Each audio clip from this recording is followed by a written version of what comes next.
தேனி மாவட்டம் போடிநாயக்கனூரில் 100 அடி ஆழ கிணற்றிலிருந்து இளைஞர் சடலமாக மீட்கப்பட்ட வழக்கில் திடீர் திருப்பம் ஏற்பட்டுள்ளது. உடனிருந்த நண்பர்களே கிணற்றில் தள்ளி கொலை செய்திருப்பது அம்பலமாகியுள்ளது. சந்தேக மரணம் கொலை வழக்காக மாறியதன் பின்னணி என்ன?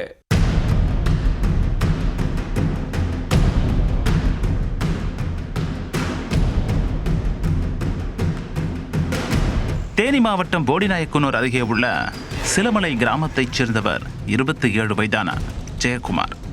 கடந்த 4ஆம் தேதி அன்று இரவு நீண்ட நேரமாகியும் ஜெயக்குமார் வீடு திரும்பவில்லை. இதனால் அவரது தாயார் ராணி பல இடங்களில் ஜெயக்குமாரை தேடி இருக்கிறார். அப்போதுதான் போடிநாயக்கனூர் அருகே உள்ள சில்லமரத்துப்பட்டி கிராமத்தைச் சேர்ந்த விக்னேஸ்வரன், விஸ்வாசபுரம் ஹரிபிரசாத் ஆகியோருடன் ஜெயக்குமார் சண்டை போட்டுக் கொண்டிருந்ததாகவும் பின்னர் அவர்களுடனேயே இருசக்கர வாகனத்தில் சென்றதாகவும் அந்த பகுதிவாசிகள் தெரிவித்திருக்கின்றனர். இந்த நிலையில்தான் மறுநாள் காலை போடி அருகே அம்மாப்பட்டி பெருமாள் கவுண்டன்பட்டி சாலையில் உள்ள தனியார் தோட்டத்து கிணற்றில் ஜெயக்குமாரின் சடலம் கிடப்பதாக தகவல் பரவியது. மேலும் தோட்டத்தில் ஜெயக்குமார் அணிந்திருந்த ஆடைகள் மற்றும் செருப்பும் கண்டறியப்பட்டது. உடனே போடிநாயக்கனூர் போலீசார் சம்பவ இடத்துக்கு சென்று விசாரணையை தொடங்கினர்.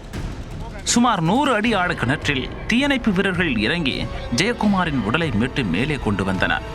அப்போது அவரது 2 தோள்பட்டைகளிலும் காயம் இருப்பதும் தெரிய வந்தது.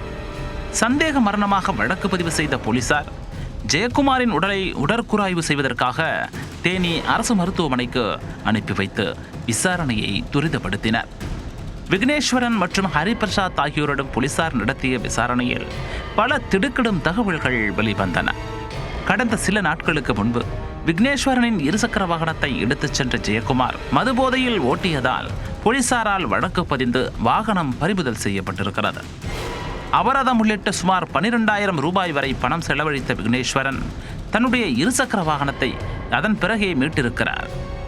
இதனால் அவர்களுக்குள் வாக்குவாதம் ஏற்பட்டிருக்கிறது. வழக்கிற்காக தான் செலவழித்த பணத்தை தருமாறு விக்னேஸ்வரன் கேட்டதற்கு ஜெயக்குமார் தர மறுத்ததாக கூறப்படுகிறது. இந்த சம்பவம் நடந்த சில நாட்கள் கடந்த நிலையில்தான் கடந்த 4ஆம் தேதி ஜெயக்குமார், விக்னேஸ்வரன் மற்றும் ஹரிபிரசாத் ஆகிய 3 பேரும் சேர்ந்து ஒன்றாக மது அருந்தி இருக்கின்றனர். மதுபோதையில் இருந்த விக்னேஸ்வரன் தன்னுடைய பணத்தை கொடுக்குமாறு அந்த சமயத்திலும் ஜெயக்குமாரிடம் கேட்க மீண்டும் வாக்குவாதம் ஏற்பட்டு அது கைகலப்பாகவும் மாறியிருக்கிறது. அப்போது அங்கிருந்த மின்மோட்டார் ஒயர் மற்றும் குழாய்களால் ஜெயக்குமாரை கடுமையாக தாக்கியிருக்கிறார்.